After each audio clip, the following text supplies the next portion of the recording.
35 is Hodgson Peter Muir on a Honda 750. Wayne Gardner, incidentally, on bike 2. The only Honda 750 in the race. And there's bike 8, the race leader, is down. Vince Sharp has thrown it away. So on lap 130 of the Castrol 6 hour, the first leader crashes out of the race. That's Sharp up on the left of your screen, limping away. That's the knee that he hurt during a practice crash earlier in the week. So it would appear that he survived this one without major injury. But what a great disappointment for the Maddage team, and especially for his co-rider Len Willing, who did such a wonderful job in the first hour and a half to put this bike into a winning position, only to have a combination of the rain and, dare I say it, Vince Sharp's lack of race experience this year put it away. There's that's the man that's inherited the lead. Roger Hayes on 4. Got a nice lead over 1. Rod Gray, the South African, the Suzuki that he shares with Neville Hiscock. Third place then on 3 is Johnson Pretty. It's 9.9 seconds exactly the lead. The gap first to second, Hayes back to Hiscock, and it's 3.5 seconds. The gap back to third place Pretty Johnson. So it's Suzuki, Honda, first, second and third. Fourth and fifth are 5. Pete Byers, John Pace, and 10, Glenn Taylor, Dave Robbins. John Pace is an acknowledged wet weather runner in fourth place. And speaking of runners, that's Len Willing going out for the Vince Sharp bike right now. So Willing not prepared to give it away. He's going for the bike and wants to get it back in the race. Dreadful to have placed it so well. It's a long run. He'll be exhausted by the time he gets there. That's Frank Mattich, the team manager and team owner, in fact. It's his money that's on the line. And he's not happy. And that's what we're talking about, the Vince Sharp bike, and it's just sitting there, which means that Sharp has probably made up his mind that it's not worth taking it back to the pits, something that Len Willing will learn about shortly. Glenn Taylor's in 5th place. Somewhere else is down by the looks of it. Someone's... 6th place is Phillison Cole. Yep. There's another one. For Roger Hayes, the other race, the man who just inherited the race lead with Radford and Howard. So the new race leader is Hiscock and Gray. There's Roger Hayes. Well, at least it gives Vince Sharp somebody to sympathise with. They've tangled, and perhaps the slower rider was the cause of it. We don't know. But Hayes looks very much as though it's all over for Suzuki number 4. So that the new race leader, the South African Rod Gray, sharing with last year's winner Neville Hiscock, Suzuki number 1 goes into the lead. Second place then becomes Andrew Johnson, Greg Pretty.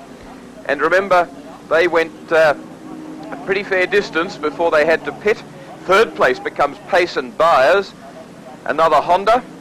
And with John Pace strong under wet, slippery conditions, Taylor Robbins, 4th place on number 10. There's the race leader. That's the new race leader, and surely there's enough warning now for these riders as he gets the signal that he's in the lead, not to let things go. 1.4 seconds, the gap though, from first to second, 1.4 seconds only. See bike 5 in there, Pace Byers, that's in 3rd place, so it's nearly... That's Scott Stevens on bike 15. But bike 3 is right behind in 2nd position, has closed right up. That's Greg Pretty, right in the 3rd of that bunch. This is the dice for the lead.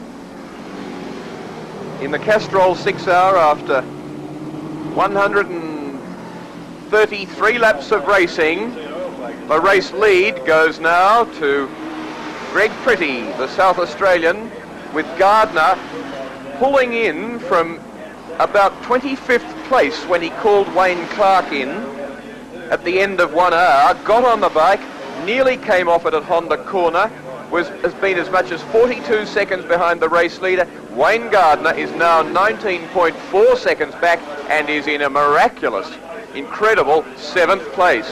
Bike number 2.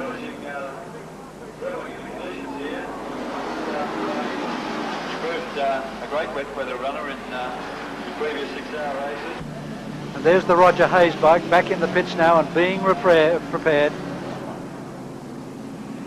Malcolm Campbell getting ready to get on the machine. The crew's having a good look over it now, measuring the tread depth of the tyres, and that's pretty important.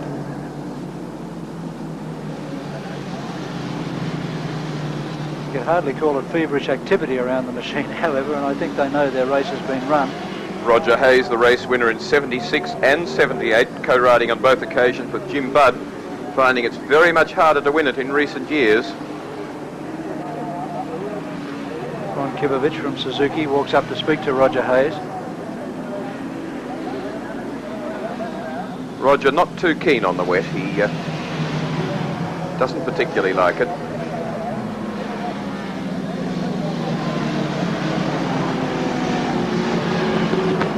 And the bike moves back into the fray, and we'll soon know exactly how far down it is, but of course it's several laps.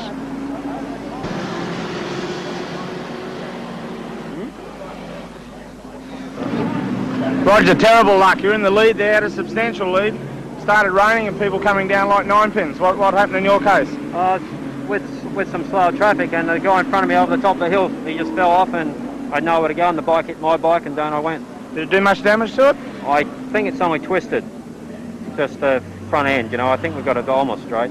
You sent Malcolm back out on it? Yeah. How were the tyres hanging on in the wet? Not too bad, it was just, you know, conditions were bad and I was just trying to ride to the conditions, you know.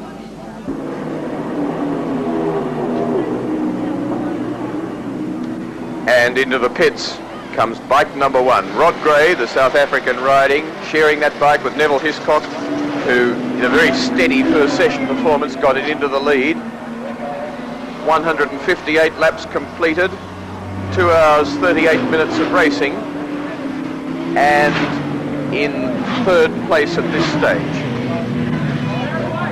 Gray onto the ramp. This is the crucial pit stop. Take off the top locating arms for the shocks. They've done this in only 20 seconds, not the conventional way to change a wheel axle out. New one ready. This is brilliant. Going beautifully. 13, 14 seconds. A wheel's in. Axle's in. They've practiced it. Not in yet. Now aligning axle. Top mounting for the shocks to be done yet. 26. They said if it went badly it might take 30. Engine started. And it's taken 35.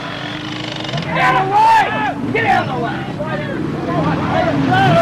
Panic taking over from practice, but away, and it took them 43.7. Well, it wasn't to plan. They'd practiced it at 20 odd. They'd done an entirely different system, and they reckoned if it went badly it'd take 30, and you saw the end result. But it's still, on a bike in which it's difficult to change a wheel, isn't bad. If you change a wheel on a GSX Suzuki, according to the manual, you undo about 9 nuts and bolts. And they found their way around that situation pretty well. Neville Hiscock really fired up and hoping that everything's tight and as it should be in the back end of the motorbike.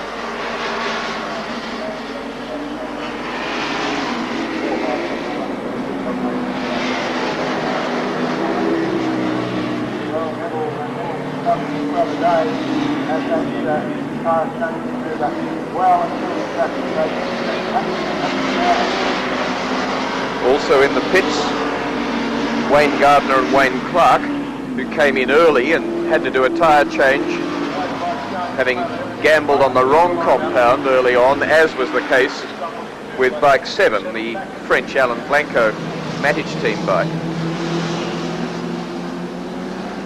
These are road-type tyres, as everything on the bikes are standard, ex-factory. There's no modifications allowed other than in very minor things like handlebars, brand of plugs and points and so on.